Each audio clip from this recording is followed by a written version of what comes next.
Welcome to the coaching moment videos for your If Only small group.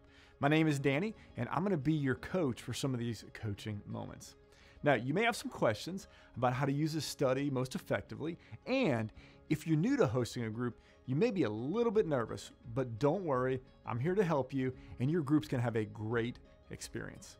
And also, I know that God is going to use you to make a difference in people's lives as you step out and host an If Only small group.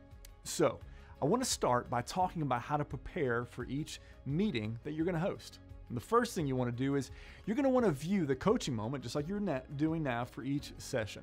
These are simple, short videos with some basic information about how to host each individual session. Now, even though each coaching moment is just a few minutes long, they really will go a long way to helping make you a better host. So please don't skip them. Secondly, I want you to watch the video of the session ahead of time. Have your If Only Daily Guide open so you can write down some notes about certain points that you may really want to highlight with your group. Also, it's really important for you to know that we put more discussion questions into each session than most groups are going to have time to cover. And we do this actually on purpose so you'll have the flexibility to select the question that fits best for your group. So review the video teaching and decide what questions and maybe kind of even what order you want to do those and the ones you really want to lock in and focus on. The next step after that you're going to need to take to prepare for your group is to look at the appendix of your daily guide. What happens is this contains a wealth of information that's really going to equip you as a small group host. It's really going to help you out. Fourth, don't forget to pray, right? I mean, God's with you right now even, and He's preparing you to host a life-changing small group. And He's going to give you the wisdom that you need. All you have to do is ask. So as you pray about the group, be open to the Holy Spirit guiding you. And I want you to pray for your members as God brings them to mind. And for the people that you're still needing to invite, that when you invite them, they'll come. Now, I want to talk just for a couple minutes about what you're going to do during the actual meeting itself. The number one principle for guiding a discussion is to be open. You see, your level of openness, as you share, it's really going to set the tone for the group. So if you share at a surface level, everybody else is going to do the same.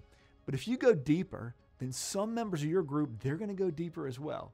So I really encourage you to push yourself on this and maybe share a little bit more openly when you answer questions, because that's really going to make it easier for everybody else to kind of jump in and open up so we can all grow together. However, I do want you to be careful not to answer the questions first all of the time. As a matter of fact, if you're talking more in the meeting than everybody else is, you may need to just back off a little bit.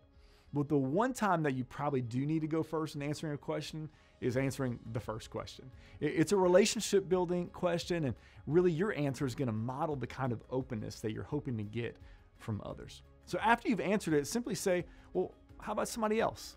Look around the room, maybe make eye contact with someone, and don't be afraid of a moment of silence. Trust me, somebody is going to jump in and answer that question. Now, a good way to make sure you're letting the silence do its job is maybe to count just to 5, 6, 7 in your mind and just wait. If it's still silent, then you may want to say something like, hey, would anybody else want to jump in maybe and go first? Because when you wait like this, over time, the group's going to feel more and more comfortable and they're going to start sharing more. But if you fill the void with your voice because you're a little uncomfortable, pretty soon what's going to happen is you'll be dominating the whole meeting, and you're actually going to end up hindering other people from opening up and really sharing what God's doing in their lives. Now, the next principle is to get everybody in the game. For instance, ask for volunteers to maybe read a Bible passage from the daily guide, or maybe a paragraph in another paragraph in the daily guide.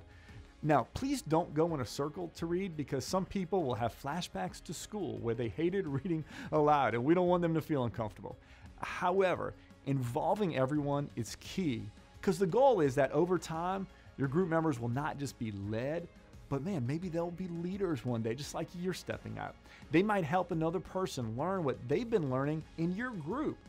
You don't know what gifts people have until you give them a chance. So start by getting everyone involved in some way. And again, remember, take a few minutes, watch the coaching moment video before each session. This really is the introduction video so that you're ready now, so you can make sure to watch all the coaching moment videos, and also, man, watch session 1 before your first group. So thanks for stepping out to host. Whether you're a new host, an experienced veteran, wherever you are, God is going to use you to bless others through this study. Thanks so much for stepping out to host.